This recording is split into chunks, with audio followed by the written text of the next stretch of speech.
Jaya Shriman Narayana.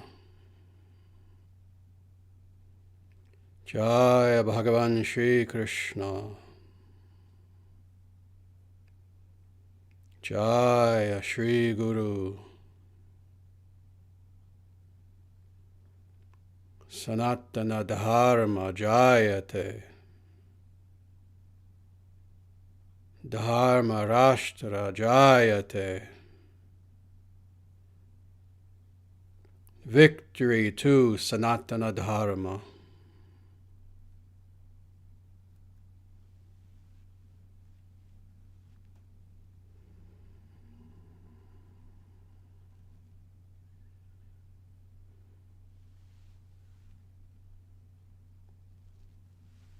Namaste, everyone.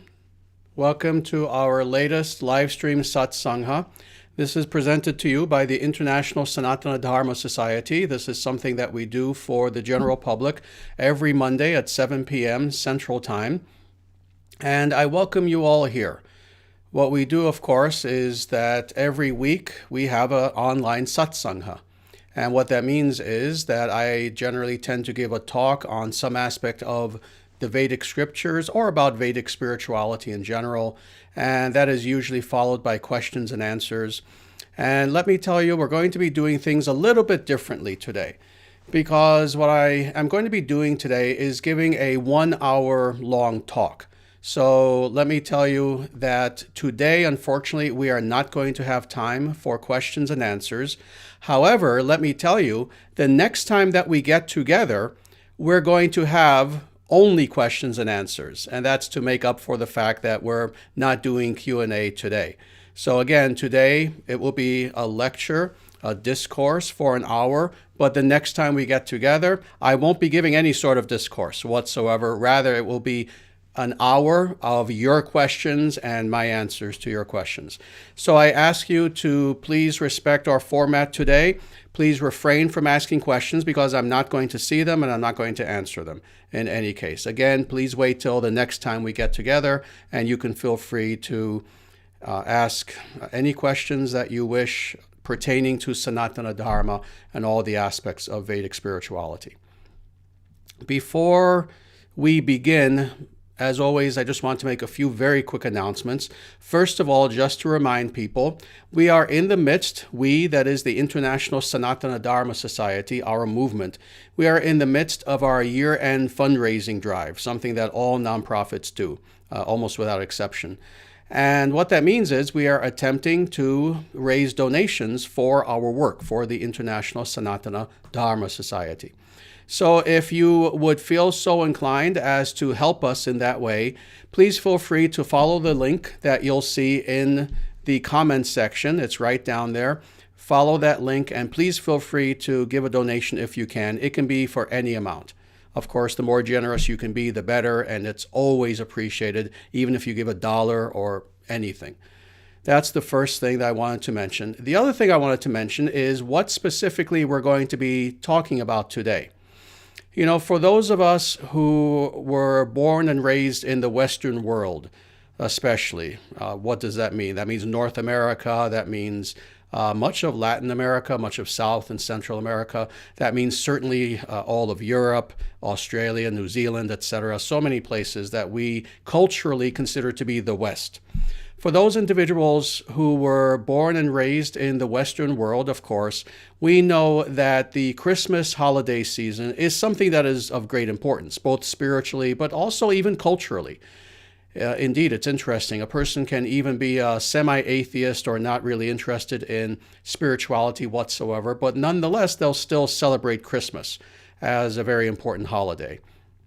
And given the fact that indeed Christmas is coming up, I thought I would take this opportunity to give a talk very specifically on the Vedic understanding of who is Jesus, what are his teachings, what is his significance vis-a-vis Sanatana Dharma, the Vedic tradition. And this is something that many people have written about, actually. This is not a controversial topic. Indeed, some of the most famous gurus throughout history have spoken about this, have written about this. Prabhupada, for example, wrote and spoke extensively about Jesus. Paramahamsa Yogananda, Ramakrishna, Vivekananda, and trust me, I can go on and mention hundreds, actually, of Hindu gurus. I'll use that term because some of them are more legitimate than others. But within the greater sphere of what we culturally call Hinduism, again, many, many, many, many individuals, swamis, gurus, etc., have spoken about Jesus, and 99.9% of them extremely favorably so. So I'm not the only individual who has given this sort of a talk explaining what precisely is the Vedic understanding of Jesus. However, this talk will most likely be the most comprehensive in understanding this person. First of all, before I begin, again, let me just say that I personally am not a Christian in any way, shape, or form whatsoever. And interestingly, even though, again, I was born and raised in the Western world, and individuals who are not very conversant with the West might think that by default I must have been born and raised a Christian. I have never been a Christian in my entire life, actually. My parents were nominal Christians. They weren't very religious in any way. I believe that when I was extremely young, maybe they took me to church maybe once a year for Easter or something like that, and that only lasted for a few years. I was never baptized. I was never confirmed. Again, I personally was never a Christian in any way whatsoever, and I certainly am not a Christian now. I am a follower of Sanatana Dharma, of the Vedic way. I am a practicing Vaishnava. My theology and philosophy and practices are all what are called the Vaishnava Dharma. I consider God to be Sriman Narayana, and all of the aspects of Sriman Narayana, that is, all of the avatars or all of the plenary portions, etc. And my personal approach, as well as that of the ISDS, is radically orthodox Vedic, and with nothing else added to that. Again, people who have followed my teachings for a very long time are extremely aware of that I don't mix and match. I don't add other religious content to Sanatana Dharma. And the reason why I'm saying all this is because, unfortunately, there are foolish people out there who, because I'm talking about Jesus, might suddenly now say, oh, I guess Acharyaji is a Christian after all. Well, if that's the case, then again, all the gurus I mentioned also must be, including Prabhupada. There have been literally hundreds and hundreds and hundreds of gurus just in the past 70, 80 years who also have said essentially what I am about to say in this lecture, and that does not make them Christian, and neither does it make me a Christian. I am a follower of Sanatana Dharma exclusively. Now, all that being said, what we're going to be presenting is indeed the Vedic teachings of the Vedic teaching on who precisely is Jesus, what is the validity, if any, of his teachings, etc., etc. And this is what we'll be talking about very specifically. And before we dive very deeply into that, the first distinction that I need to make is that of Abrahamism versus Dharma. You know, this is something I've written about very extensively. This is something that I've spoken about very extensively. Indeed, we have at least one video, maybe more, where I am interviewed and I go very deeply into what are the differences between the Dharmic worldview, and by that we don't mean simply Hindu. We mean basically everything that is pre-Abrahamic versus that which is Abrahamic. So I'm not going to go very, very deeply into that because, again, in other places, I go probably deeper than anyone ever has in writing and, again, in other ways into what are the distinctions. But let me just say that certainly Abrahamism and Dharma are diametrically opposed, spiritually, philosophically, as far as worldview, as far as aim, even as far as their goals. They are diametrically opposed to each other in every way. There is, sadly, zero reconciliation between the two. There is no reconciliation between Dharma, that is natural law, versus Abrahamism, which is actually anti-natural law. So that's the first distinction that needs to be made. Now, that being said, what are meant by the Abrahamic religions? Well, again, without going too deeply, essentially we're talking about Judaism, mainstream Christianity, that is the vast majority of Christianity, and Islam. Theologically, those are the three largest Abrahamic religions. But then, of course, there are offshoots of this. I have made the argument, and I think very successfully so, that interestingly, Marxism is a philosophical offshoot of Abrahamism. And again, without going too deeply into that, just read my book, The Dharma Manifesto, where I go very deeply into this, and I show how Marxism, even though it purports to be atheistic, is actually satanic. It's actually Luciferian. But more, it is quite literally an offshoot of Abrahamism. And then there are smaller offshoots, the Baha'i religion, for example, things like that. Now, with this understanding, it is important to understand that when we speak about Jesus as a person, there are really two separate traditions as far as interpreting who Jesus is.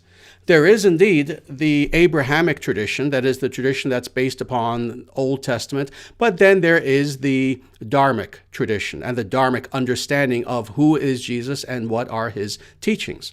What we've seen with Christianity, as opposed to, let's say, Judaism or Islam, which are purely 100% Abrahamic. What we've seen with Christianity, on the other hand, is that Christianity has never been 100% Abrahamic. Indeed, throughout the 2,000-year-old history of Christianity, we have seen a tension that was there within Christian culture and theology between, on the one hand, yes, indeed, very large degree of Abrahamic influence. And we see this especially theologically as far as church doctrine, church organization, etc., etc. But then we have also seen that there has been a very pronounced, if more quiet, stream that is actually Dharmic. And we see this not so much even in the religion itself, but again, in the person of Jesus. In the person of Jesus. What we see is that there has been this tension between Constantinian Christianity, that is the Christianity of Constantine, which is indeed quite Abrahamic and which has led to the form of mainstream Christianity that we see today, versus what some people call the more mystical elements of Christianity. In some cases, Gnosticism, in other cases, just various Christian saints who truly did try their best to follow in the actual footsteps of Jesus, etc. So again, there's always been that tension that's been there. As far as Jesus himself, it is very, very important to understand that Jesus himself was indeed not an Abrahamist. For that matter, and I always have to point this out to people, Jesus was not Christian.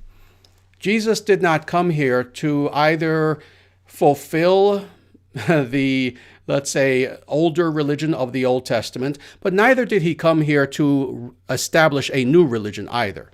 The idea of quote-unquote Christianity is something that came about after Jesus left this world.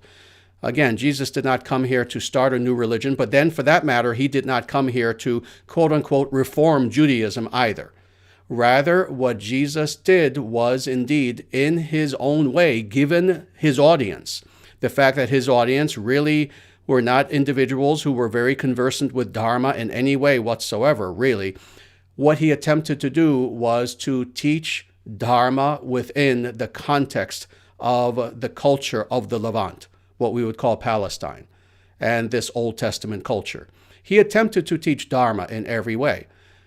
But what we have seen is that, of course, Jesus himself was indeed not an Abrahamist. Jesus himself was not really a follower of the Old Testament. How do we know this? Well, in many ways. All you have to do is indeed read the teachings of Jesus, read the stories of what happened to him, and you see that all throughout his ministry, all throughout the time that he was preaching, he was always at odds with the religious leaders of his time. That is, the religious leaders of Judaism at the time. That is, the religious leaders who were following the Old Testament. They recognized in Jesus, and again, all you need to do to see the evidence of this is read the Gospels. They recognized in Jesus someone who was opposed to their religious doctrines. And he showed this again and again and again in his teachings, in not following the Sabbath, in indeed doing work on the Sabbath and being chastised by the Pharisees, etc., etc. What we also see is that Jesus was even worshiping a different being from the Abrahamists of his time.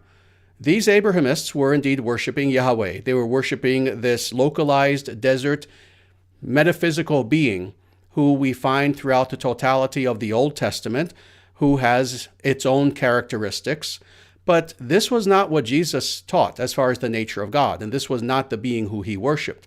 Rather, the God who Jesus worshipped was a radically different being from what was followed in the Old Testament and what was portrayed in the Old Testament.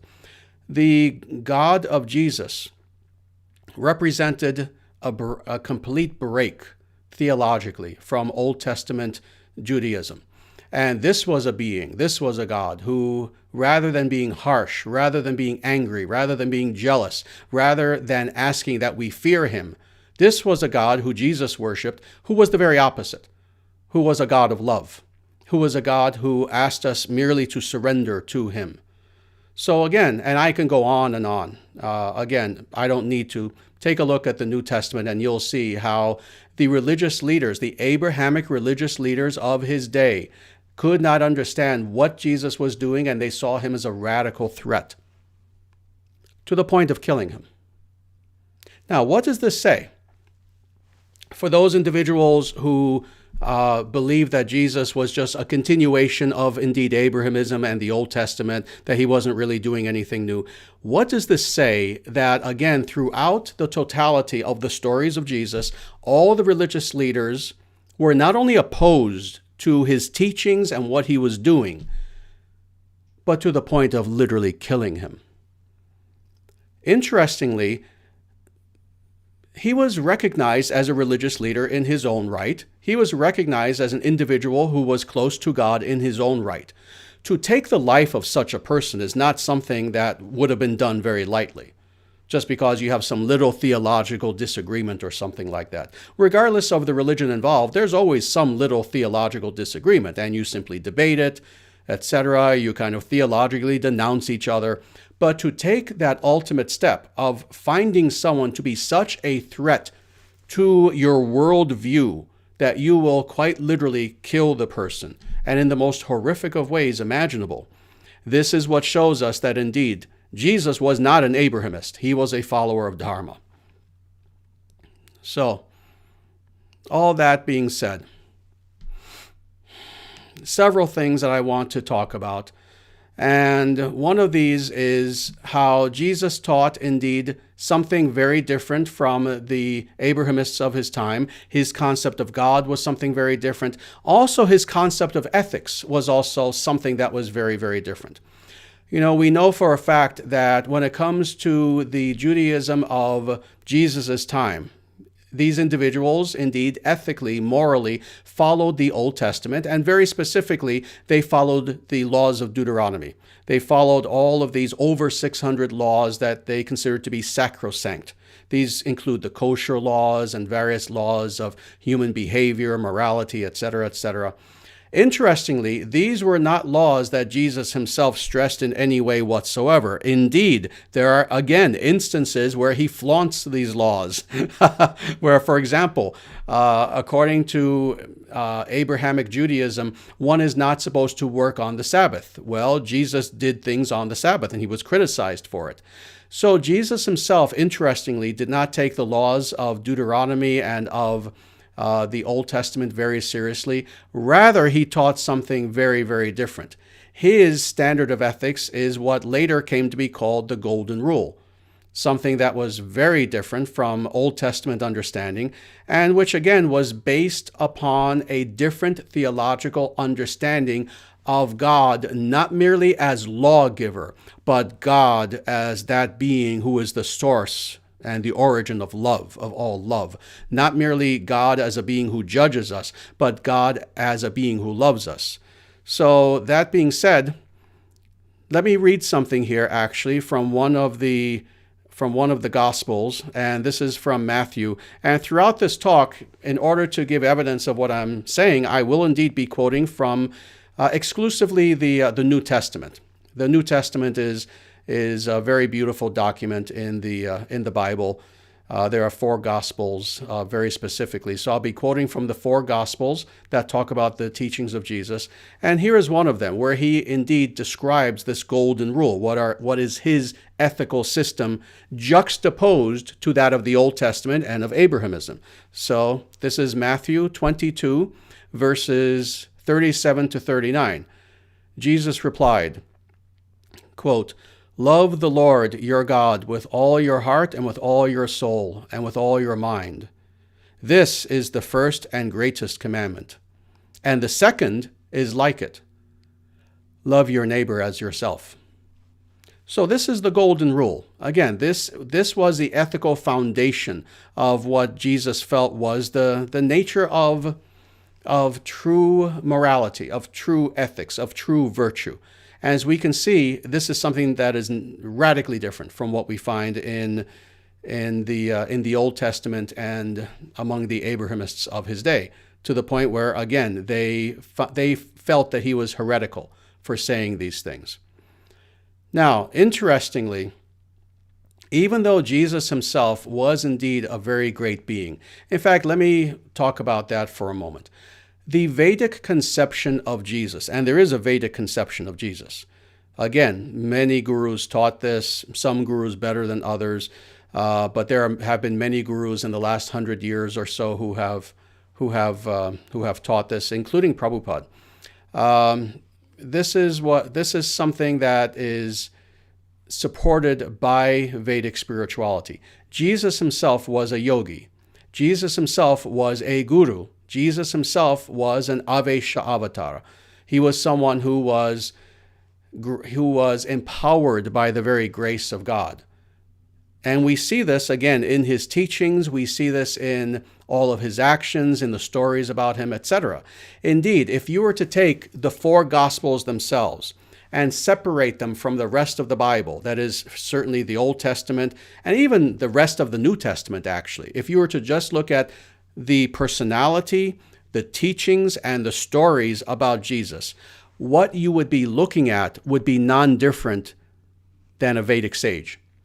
Indeed, if you look at the Gospels, and then if you contrast these to the stories, the teachings of thousands of various Vedic sages, you'll find that there's not much difference in any way whatsoever. There might be a few cultural differences, maybe some differences in language, and that being the case, again, because Jesus was an individual who was teaching Dharma in a geographic location where Dharma was not understood. Indeed, according to the Vedic scriptures, he was teaching among the mlecchas, that is, individuals who did not understand Dharma. So one could understand why it is the case that, indeed, Jesus stood out like a sore thumb where he was culturally. People had a very difficult time understanding exactly what he was trying to say, who he was, etc., etc.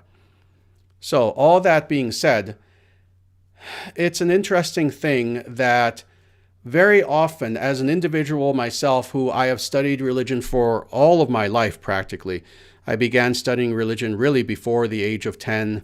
It was at 10 that I began reading various scriptures of the world, including eventually Bhagavad Gita. I went on to go to India and live in ashrams in various places throughout the world, in America, UK, India, etc. I'm someone who ended up getting a PhD in religious studies, etc., etc. For someone like myself, having looked at various patterns in religions, one thing that I have seen is that this is one pattern that we see repeated again and again and again when it comes to the idea of a truly great sage appearing in the world, someone who, due to the fact that they are so radically empowered by God and surrendered unto God, they have a charisma, they have a power to them that attracts people and that truly has an impact on world history. Whenever you have such an individual appear, inevitably what happens is that person, of course, will attract disciples. That person will attract followers.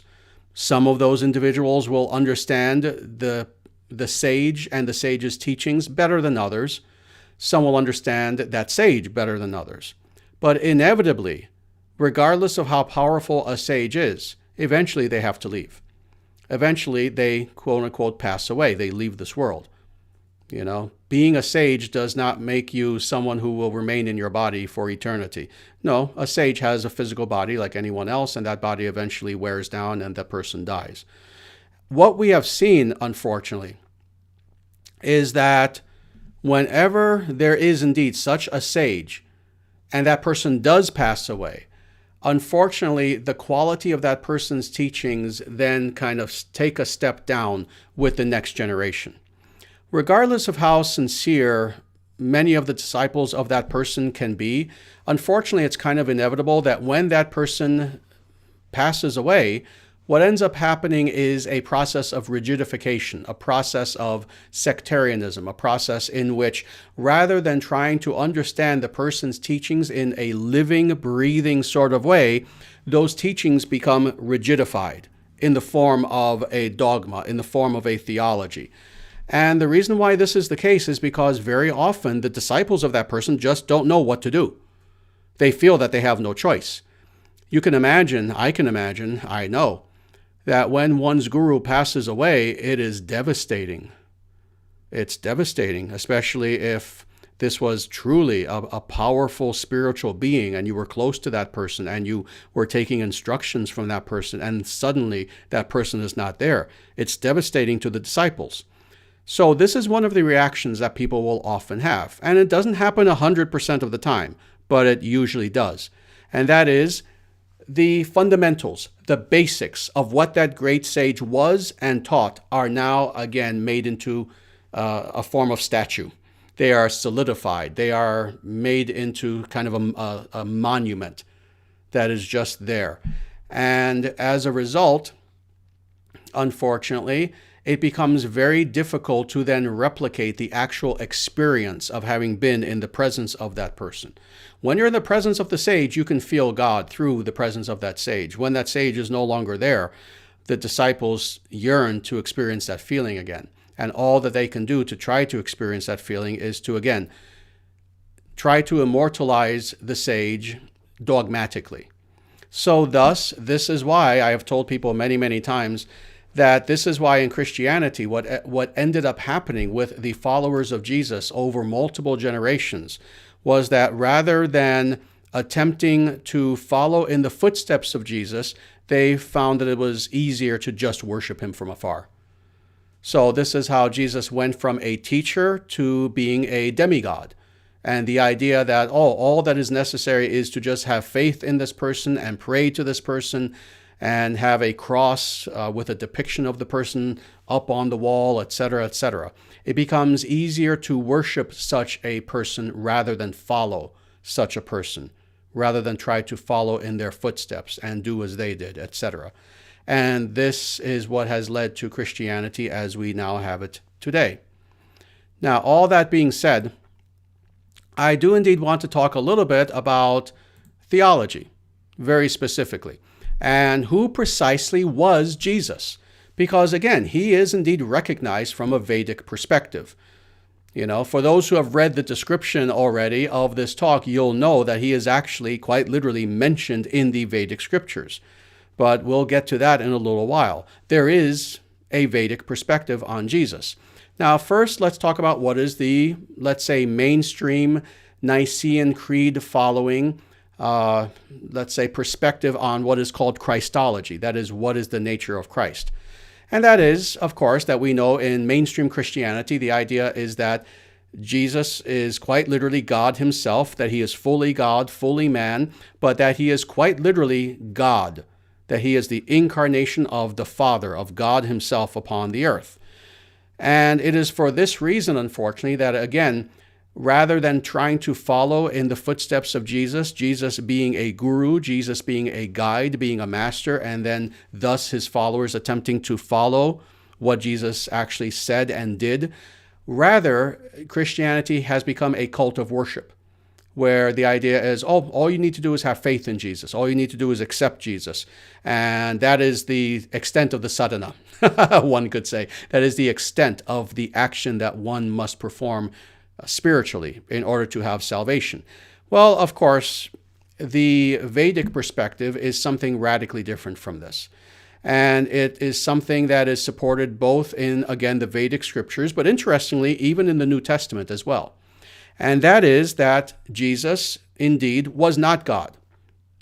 Jesus was a human being, like any other human being. He was like you, like me, like any other human being, pretty much who you can encounter. However, he was indeed special. He was indeed different. He did indeed come here with a mission. And more, it was that mission coupled with his absolute surrender to God and having become a perfected yogi, a perfected being, having achieved complete enlightenment, but again, coupled with that mission to save the world, that made him into an Avesha avatar, what is called an Avesha avatar. And again, this is the Vedic understanding of Jesus. Now, what is an Avesha avatar? An Avesha avatar is an individual who is human, but who is empowered directly by God in such a way that when you look upon that person has so diminished his own false ego and his own illusion, and then also he has so surrendered to God with the mission of serving God in this world that God has fully empowered that individual with his own presence. So thus, this is what an Avesha avatar is. It's a human being who is manifesting the presence of God in such a way that when you look upon that human, yes, in a way, you might as well say that you are also looking upon God.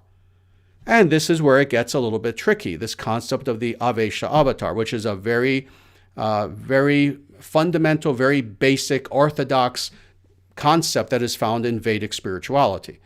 This is where it gets a little bit tricky because indeed God is present with that person. So when you look upon that person, you can say that, yes, God is there, but that person is not God. That person still remains a finite being, so surrendered unto God, so empowered by God's presence that God is with that person, and radically so. That's the Avesha avatar.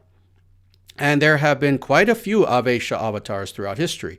Indeed, there have been historically more Avesha avatars, individual Atmans who are quite literally empowered by God. There have been more Avesha avatars upon the earth than Purana avatars, that is, full, pure incarnations of God. There are many of them. Indeed, the Buddha is one of them. Rishabhadeva is another. Chaitanya Mahaprabhu is another. Prabhupada is another. And Jesus was also one of these Avesha avatars. So thus, when it comes to understanding the actual identity of Jesus, this is sadly where Christians have gone astray in taking this very simplistic approach in saying, oh, he's God. He's God. Well, no. If we look at the Gospels, Jesus doesn't say this. Rather, he indicates that he is an Avesha avatar. Very quickly, let me read to you just a few of these quotes. So, for example, John chapter 10, verse 30, where he says, and this is very famous, I and the Father are one.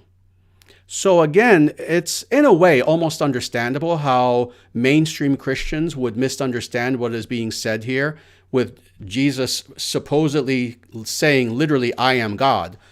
But with this conception, this Vedic conception of the Avesha avatar, we can now have a more nuanced understanding of what Jesus means by these identity statements. He is not saying that he is God. Rather, he is saying exactly what I said a short time ago, that he and God are present, that when you look upon him, you are looking at the Father. Let's look at another one of these verses, and this is from John chapter 14, verses 8 and 9. Philip said unto him, Lord, show us the Father, and it is sufficient for us. Jesus said unto him, Have I been with you so long, and yet you have not known me, Philip? He who has seen me has seen the Father. So how can you say, show us the Father? Again, it is understandable in a way that Christians would say that Jesus is quite literally saying that he is God. But no, with this added conception of the Avesha avatar, we understand that periodically, throughout human history, there can be a human being who is so surrendered unto God, and who has a mission to save the world, such that that person has the presence of God with him. And when you look upon that person, it's almost as if you are looking at God as well. Very good. And just due to time, I'm going to skip a few things here. Rather than understanding, again, Jesus as being God, as being, again, this theological concept of simply Jesus being God himself, we have to understand that what Jesus is a teacher. Jesus is a guru. And that was the role that he filled when he was here. This is why he had disciples. This is why he taught them. This is why he taught by his own example, etc. Jesus was a teacher, and he was recognized as such. His disciples treated him as a guru.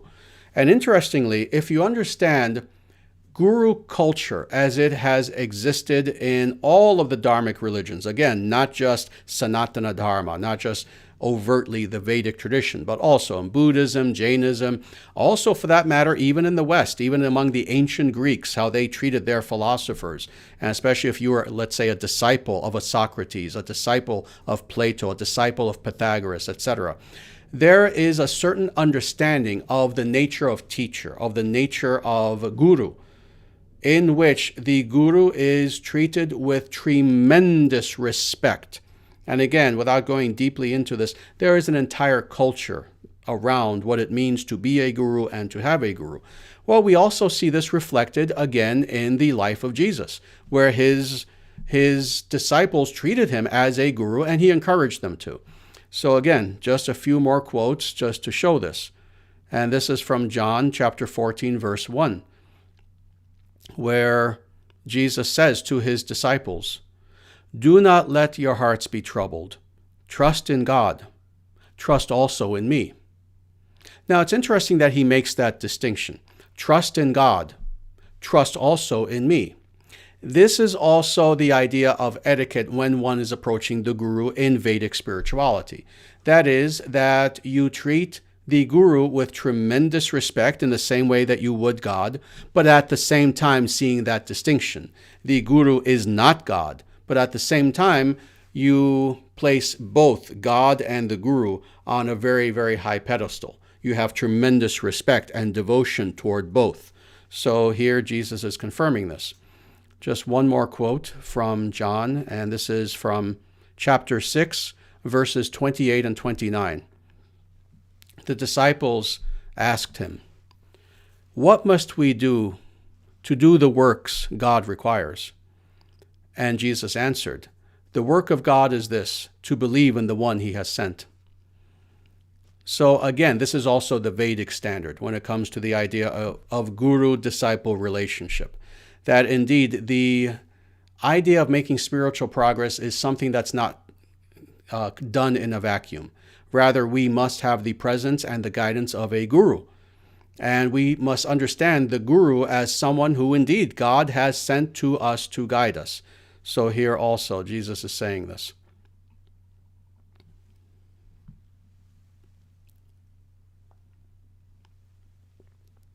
Now, all this being said, to establish who Jesus actually is from the Vedic perspective, what I want to talk about now a little bit is what is the path of Jesus? What are the actual teachings of Jesus? What does it mean, let's say, if an individual in following a dharmic path, if a person wanted to see Jesus as a guide for them, to actually look at, well, okay, what does Jesus have to teach me as far as what I should do to become closer to God? Well, let's talk about this a little bit now. First of all, again, there has to be this juxtaposed understanding of mainstream Christianity versus the actual teachings of Jesus. Now, what are the teachings of, again, mainstream Christianity?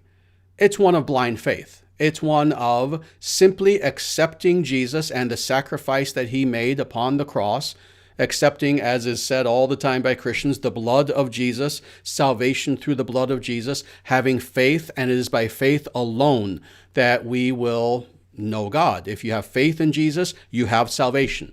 That's basic Christianity. in a nutshell. There is no mainstream Christian who would disagree with what I just said. Now, interestingly, there is someone very important who would disagree with this, and that's Jesus. Jesus would actually disagree that all that is necessary is accepting Jesus into your life and having faith in him for salvation. And how do we know this? Again, we go to the actual Gospels. We go to the actual teachings of Jesus.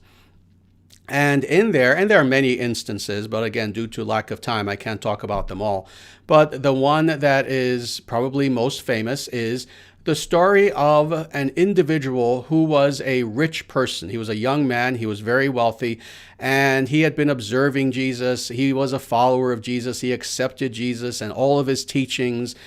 He, in a way, kind of considered himself to be a potential disciple of Jesus. And at one point, he becomes very enthusiastic, very inspired to, yes, now become a follower of Jesus. And he goes to Jesus and he says, Jesus, please accept me as one of your disciples. Please accept me as one of your followers. And it is, again, with the understanding that he had absolute faith in Jesus as a person. So his faith was not lacking. His acceptance of Jesus was not lacking. And what did Jesus say to him? Jesus rejected him. And why? Well, because he was very, very wealthy. And this is what is kind of implied. It's not just the fact that he had wealth, but what is implied is that he was also materialistic. He was also somebody who really was incapable of giving up the wealth, someone who was attached to the wealth to a very significant degree. And what does Jesus say to him? Jesus rejects him. And as Jesus goes on with his disciples, they ask him, Master, why did you reject this person? He had faith in you. And Jesus said, it is easier for a camel to go through the eye of a needle than for a rich man to get into heaven. So very interesting. Everybody knows this story, but very few actually understand the theological and philosophical implications of this. And again, especially when seen in the light of mainstream Christianity. Here was a person who was perfectly doing what contemporary mainstream Christianity says a person must do for salvation. He had faith in Jesus. He accepted Jesus. He claimed he wanted to surrender to Jesus. But what did Jesus say? In essence, that's nice, but you're not strong enough to follow me. You are not disciplined enough. You are not detached enough to actually do and to actually follow my path. So thus, again, this idea of having blind faith alone in Jesus, and that's all that's necessary for salvation, well, Jesus disagrees with that.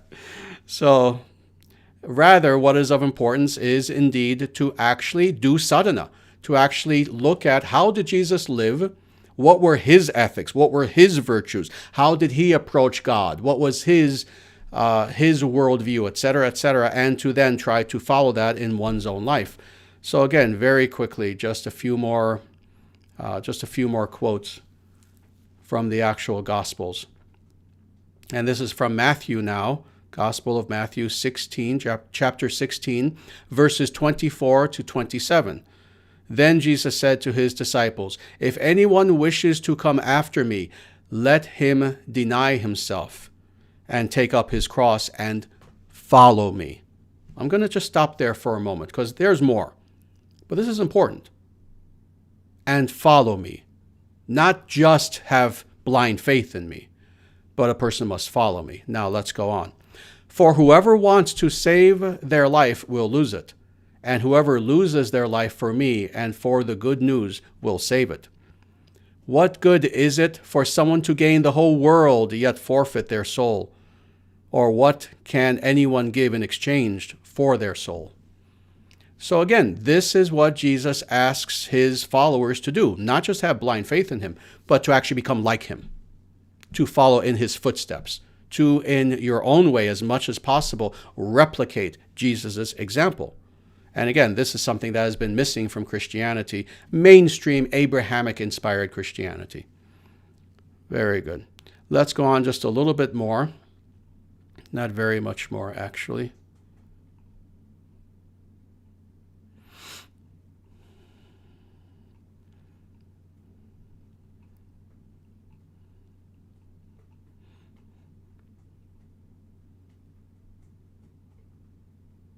Very good. I wanted to talk a lot actually about the sadhana of Jesus. And this is why even taking an entire hour to give this talk, I won't have enough time. So I'm actually editing myself a little bit. But just a few more very quick things I want to say. One of the main teachings of Jesus was one of spiritual love, one of love toward God and love toward God's creation, love toward our neighbor, toward other beings, etc. This is something that was central to the teachings of Jesus. And again, just one more quote here to display this. And this is from John chapter 13, verses 34 and 35, where Jesus says, a new commandment I give to you. Love one another. As I have loved you, so you must love one another. By this, all men will know that you are my disciples, if you love one another. So very interesting. This was one of the central teachings of Jesus. And again, we see how he himself juxtaposes what he just said with what was the, let's say, previous theological understanding of the Old Testament and of Abrahamic Judaism of his time. He even says, a new commandment. In other words, this is something that you're not familiar with, having followed the Old Testament. This is what he's telling them. And then he proceeds to explain this. Very good. Well, there's so much more to be said. But before I run out of time, one thing that I very much want to do is indeed to go even deeper into what is the Vedic understanding of Jesus, and that is the Vedic Jesus. Now, interestingly, we know that there are these works known as the Puranas. There are 18 major Puranas and 18 minor Puranas, so 36 altogether. And these are massive works. They're truly enormous. I mean, to read all of the Puranas would take almost a lifetime, actually. Each Purana, more or less, can be roughly around the same size as the full Bible, Old and New Testament combined. Some are a little bit shorter, some are much longer, actually. Padma Purana, I believe, is at least 2 or 3 times the size of the entire Bible. And again, we're talking about 36 such books. So when it comes to the Puranic tradition, there is a lot that's there. And because we're talking about such an extensive library of sacred scripture that talks about everything imaginable, from the entire history of humankind to history of other planets to yoga and meditation and philosophy and ritual and every single thing conceivable. It is very easy for individuals to not be very aware of what's actually said in these Puranic scriptures. And as a result, very often there will be things that are in these scriptures that, again, even people who are very conversant with Hinduism may know nothing about. Well, one of these scriptures is a very, very interesting one. It's one that I read a long time ago, maybe, I forget, 20, 25 years ago, something like that. And it's called the Bhavishya Purana. And what this quite literally means is the Purana, that is, the history of things to come. The history of that which will be. So this Bhavishya Purana is a Vedic scripture. It is an accepted Purana. There's no doubt about this. Again, there are 18 accepted Puranas that have been understood historically to be orthodox Puranas. This Purana, Bhavishya Purana, is one of them. It's in the lists that are found historically. And this is a Purana that talks about things that will occur in the future. Now, keep in mind, this Purana was first put down into writing, give or take 1,000 years, approximately 5,000 years ago, something like that. And yet this Purana talks about many things that were to occur later in history. What to us now would be the past, but given that this was written 5,000 years ago, what would have been their future? And extending even further into the future, into what is even our future, going into the future thousands of years even from now.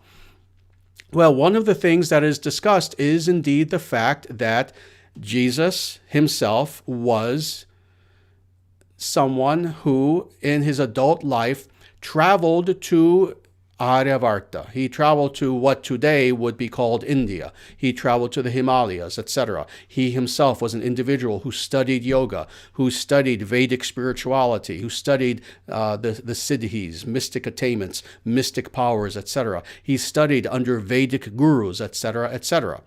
And there's been a lot of speculation about this. What was Jesus doing for those 18 years of his life where nothing is mentioned about him in any of the Gospels? That is, we understand the story of Jesus from the time he's born until 12, and then from the time he's 30 until he's 33. But there's an 18-year gap. Well, indeed, according to this scripture, Bhavishya Purana, yes, he went east from the Levant, and he studied with Vedic gurus. And there's an entire section in the Bhavishya Purana that speaks about him. And I can't quote that entire section, but I wanted to quote one section here that I thought was very, something that illustrates what the actual teachings of Jesus actually are, according to, again, this Vedic scripture. So I'm going to read this to everyone. As always, if you want to follow along, please feel free to go to the description of this video and you'll see the actual verse. But this is from Bhavishya Purana, Chaturyuga Khanda, Dvitiyadhyayah, chapter 19, verses 27 to 29. So this is actually 3 verses. And in the Sanskrit, Jesus is referred to as Isha Putra, that is the Son of God, Isha Putra.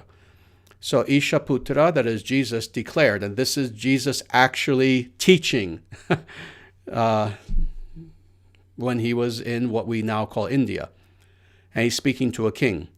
Please hear, O king, which Dharmic principles I have established among the barbarians, the mlecchas. The living entity is subject to good and bad contaminations. The mind should be purified by taking recourse of proper conduct and the performance of meditation on the chanting of the holy names of God, japa. By chanting the holy names, one attains the highest purity. Just as an immovable sun attracts the elements of all living beings from all directions, in the same way, the Lord Narayana of the Surya Mandala, solar realm, who is fixed and all attractive, attracts the hearts of all living creatures. Thus, by following spiritual principles, speaking truthful words, by mental harmony, and by meditation, O descendant of Manu, one should worship that immovable Lord. So very beautiful.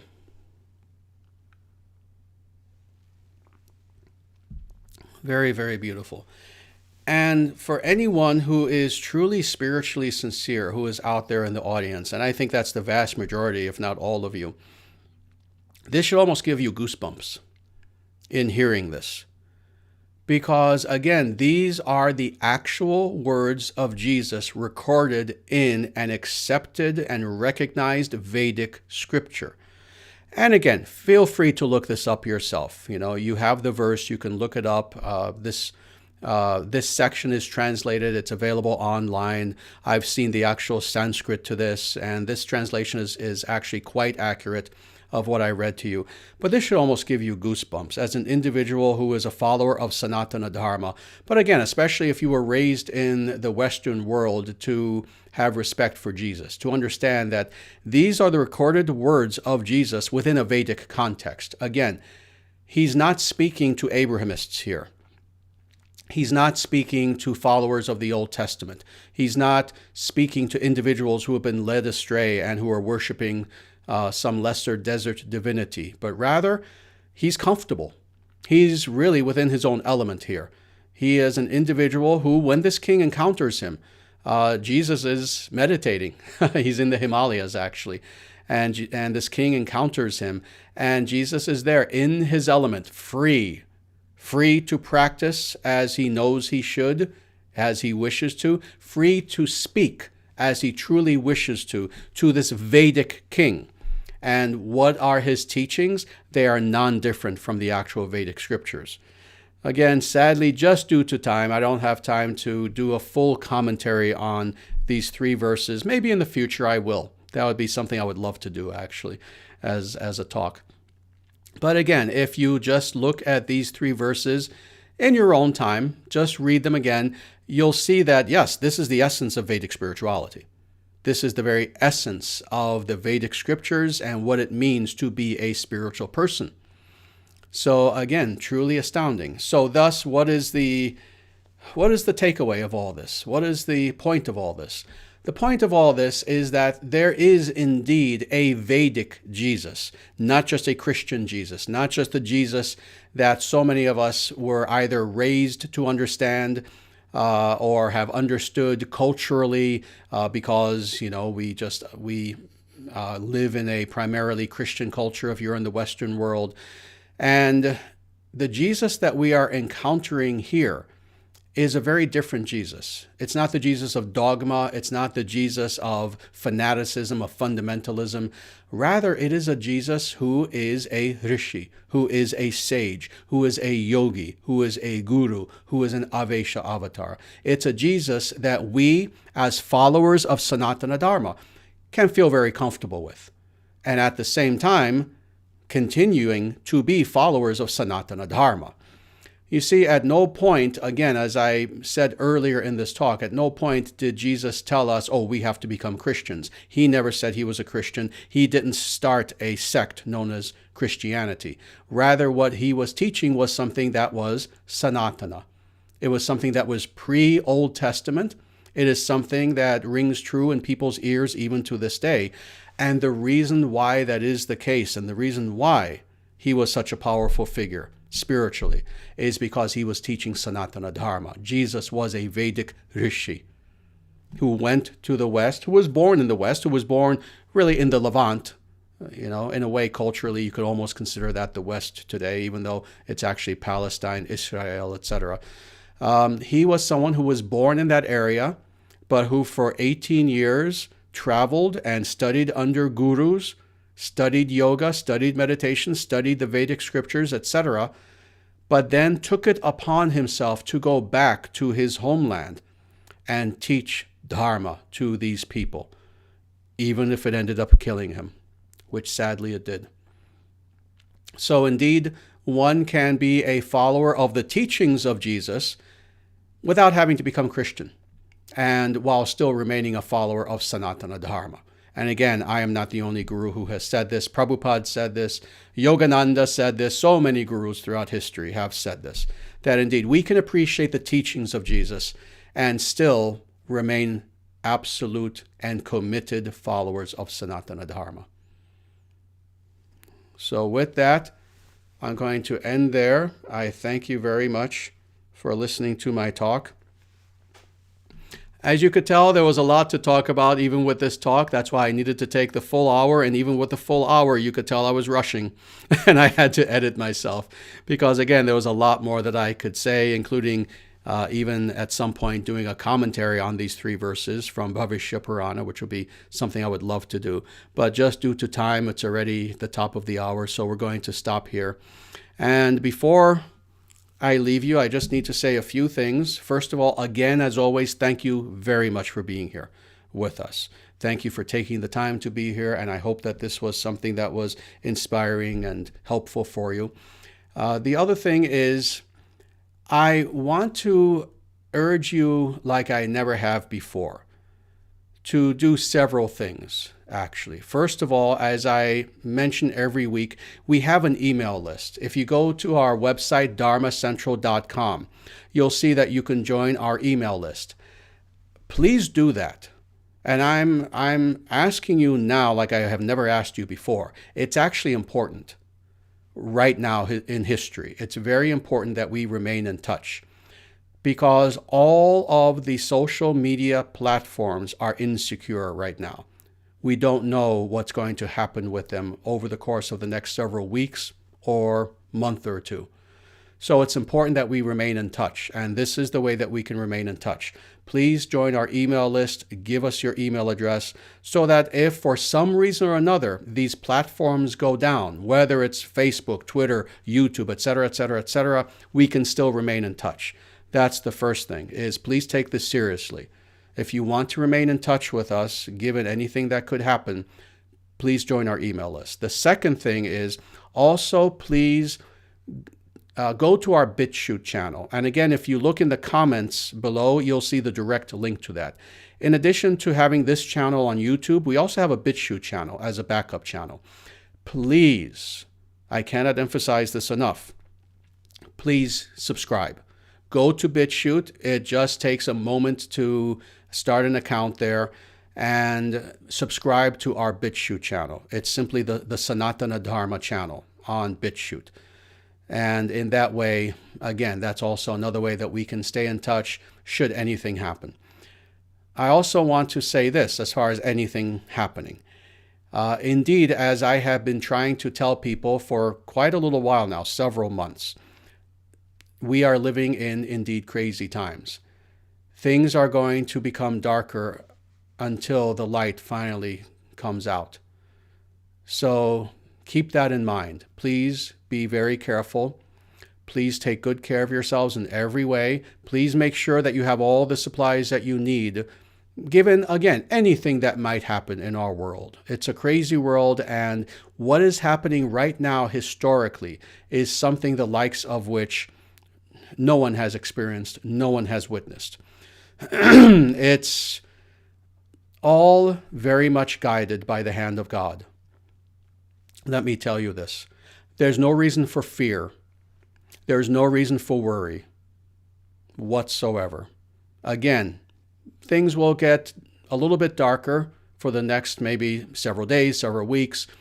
I don't know exactly. No one does. Well, maybe someone does, but they're not telling us. But things will get a little bit darker until the sun finally arises. And when that sun arises, we are going to be living in a new realm, in a new world, the likes of which some people can begin to imagine, but most people can't even come close to how wondrous will be this new world that we're going to experience, and sooner than you think. But in the meantime, take good care of yourselves. Do not live in fear. Do not worry. Always be white-pilled. Always be positive. Always be hopeful. Always know that you are not alone. God is with us. God is with us all. God is always with us. There is never a time when God is not with us. But then also, we also are with each other. You see, we have a real community. Yes, we can be in different places throughout the world. And we are. I've told people that the Dharma Nation channel, we have viewers in close to 140 nations throughout the world, including some nations you'd be shocked. We have audiences all throughout the Middle East. We have audiences in Saudi Arabia, in Iraq, in Turkey. We have an audience literally in 140 nations. You are not alone. There are dharmis, followers of Dharma, all around you. So know that you're not alone. Never, ever lose hope in any way whatsoever. But again, please do those two things. Join our email list and go to BitChute, go to our channel, and subscribe immediately, as soon as you can. And that will be a backup channel in case anything happens to the internet. In case anything happens to the internet, we can still stay in touch in every way. Finally, I'm just going to mention this one more time because I must. Again, if you can donate to the International Sanatana Dharma Society, now is the time to do so. We have this fundraising campaign going on until midnight of December 31st. Please try to donate only if you can. If you are in any hardship, do not, please donate. We never want people to give out of hardship, but only from excess. If you have extra funds, please donate. Please become a member of the International Sanatana Dharma Society, a monthly tithing member. To do that, again, you just go to dharmacentral.com, look on the menu for membership, and that helps us tremendously when you can become an actual monthly tithing member. Please do those two things only if you are financially in a position to do so. Believe me, I know things are tough economically. A lot of people are not even employed right now. But only if you can. Please help us and help us to bring Dharma to this world. This is what this world needs now more than anything. More than political reform, more than revolution, more than economic reform, more than anything. What this world needs now is Dharma. What it needs is God. So help us to bring God to this world. And with that, again, I thank you. Take very good care of yourselves until the next time that we meet. And namaste. Jaya Shriman Narayana. Jaya Bhagavan Shri Krishna. Jaya Shri Guru. Sanatana Dharma Jayate. Dharma Rashtra Jayate. Victory to Sanatana Dharma. Victory to the Dharma nation. Evam Bhavatu. May it be so.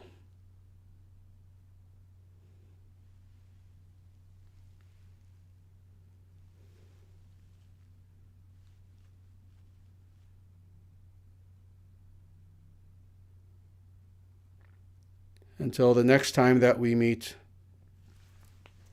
please take very good care.